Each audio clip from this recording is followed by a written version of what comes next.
सरकार, जंगल रानी सरकार, जंगल रानी सरकार।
अनोखी सगाई की शुरुआत यहाँ पर मैं नागपुर में देखी जा रही है और इस सगाई में जो सारा तामझाम है वो सचमुच में सड़कों पर आ गया है। आज 330 परिवार जो सड़कों पर थे उनके इधर में एक खुशी की लहर यहाँ पर में है और उस दूल्हे का आज हार्दिक अभिनंदन करने का दिल करता है जो बेघर हो जाने के बाद में भी अपने दुल्हन का उसने साथ नहीं छोड़ा और इतनी दूर से एमपी से आकर उसने अपने वादे को निभाया है।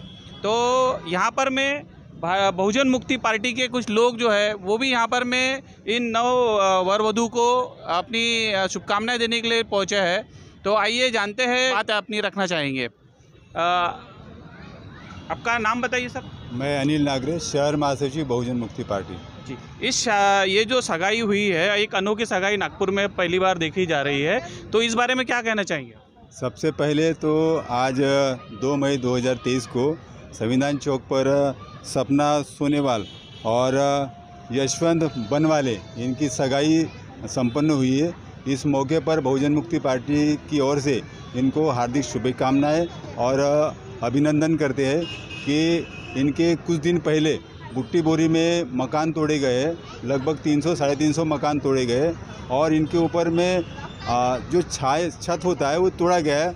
दुख का संकट इनके सर पर गिरा है। इसकी परिस्थिति में भी, संकट काल में भी इन लोगों ने संकट का सामना करते हुए आज सगाई यहाँ किए है संविधान चौक पर। इस अवसर पर, और शायद ऐसा पहला अवसर है भारत में कि इस तरह से सड़कों पर इन्होंने सगाई किया करके। तो बहुजन मुक्ति पार्टी की तरफ से इनको मैं हार्दिक शुभकामनाएं और भविष्य इनका सुखमय हो ऐसी मैं कामना करता हूं। सर, क्या बात है कि पालक मंत्री जो है नागपुर के है, उनका विधानसभा क्षेत्र भी ये है और वो महाराष्ट्र के उप मुख्यमंत्री भी है, उनके चलते आज सड़कों के ऊपर में इस तरह से आयोजन करना पड़ रहा है। वो भले ही उप मुख्यमंत्री हो, भले ही अर्थ मंत्री हो, भले ही गृह मंत्री हो, भले ही पालक मंत्री हो, लेकिन अपनी जिम्मेदारी का निर्वहन कर रहे ऐसा बिल्कुल नहीं लग रहा है।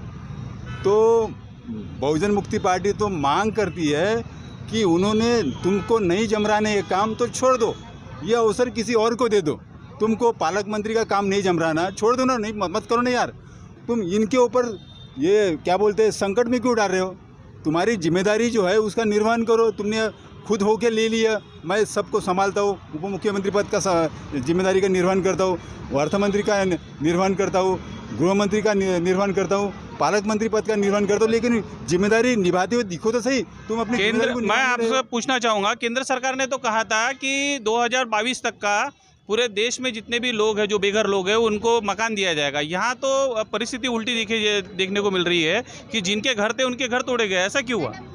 देखो, भारत के जो प्रधानमंत्री है नरेंद्र मोदी जी है, उन्होंने भले ही बोला था कि 2022 तक मैं बेघरों को मकान दूंगा करके। इसके पहले उन्होंने ये भी कहा कि जैसी हमारी सरकार आएगी प्रत्येक के खातों में हम लोग 15-15 लाख देंगे करके। क्या दिए उन्होंने? क्या उन्होंने? फिर वही बात यहाँ पर आती है कि 2022 तक वो मकान देंगे बोले बेघरों को, तो नहीं दिए। लोग तो बहुत सारे लोग ऐसे ही बोलते हैं कि ये जुमलेबाज है करके। तो जुमलेबाजों की बातों पर हम लोगों ने बिल्कुल भरोसा नहीं करना। मैं आपसे आखिरी सवाल ये पूछना चाहूँगा कि ये जो नववधू है, अगर इसका मकान इसके शादी होने से पहले अगर नहीं मिलता है तो बीएमपी पार्टी इस बारे में क्या कार्रवाई करेगी?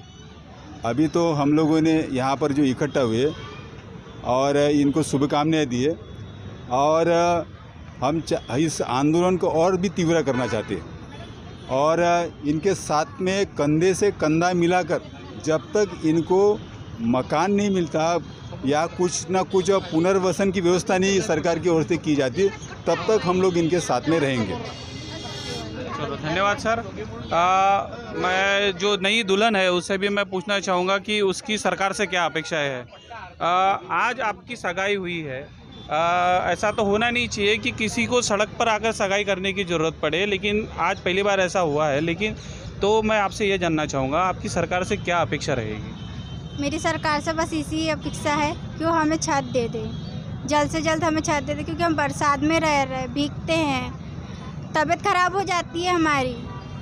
तो भी वो सरकार सुन रहे नहीं है हमारी, कि उनने आँख बंद कर लिए हैं, कि उनको दिख रहा नहीं है कि हम यहाँ पे धूप से बिलखते रहते हैं, पानी में भीगते रहते हैं। आज मेरी सगाई टूटने के कारण हमें रास्ते में सगाई करना पड़ रहा है, उन्हें ये भी नहीं दिख रहा है। आज सगाई तारीख के बोलना, उसी दिन शादी टूटी। जिस दिन की ये लड़की की सगाई थी, ये मेरी लड़की, मैं इसकी बुआ हूँ, जिस दिन की इसकी यहाँ थे हमारे सगाई की तारीख निकाले थे, उसी दिन हमारा झोपड़ा तोड़ा गया। आज मेरी सगाई टूट जाती या रिश्ता टूट जाती तो मैं क्या करती फिर आगे चल के? लड़की भविष्य बना के दे देते क्या वो मेरे? तबीयत खराब हो गया ना, इस बीच में अगर कुछ कर लेती लड़की तो इसके जिम्मेदार कौन रहता? तो महाराष्ट्र की सरकार से ये सवाल है कि अगर इस लड़की की बच्ची की अगर सगाई टूट जाती, जिस दिन इसकी सगाई थी उसी दिन इनका मकान तोड़ा गया, और महाराष्ट्र की सरकार से आज महाराष्ट्र की जनता और भारत की जनता और यहाँ के बहुजन मूल निवासी लोग ये सवाल करते हैं कि क्या गरीबों को इस देश में रहने का अधिकार नहीं है, उनके सर पे छत हो ये अधिकार नहीं है उन पे? और अगर अधिकार है तो सरकार क्यों उनकी बात सुन नहीं रही है? अगर उस बच्ची का भविष्य अगर ख़राब होता तो क्या सरकार इसका मुआवजा किसी भी तरह से दे पाती?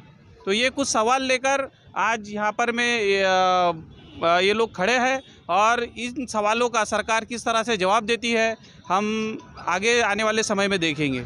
मैं राकेश गजबी, कैमरामैन सनी सहारे के साथ में, मूल निवासी टाइम्स, नागपुर।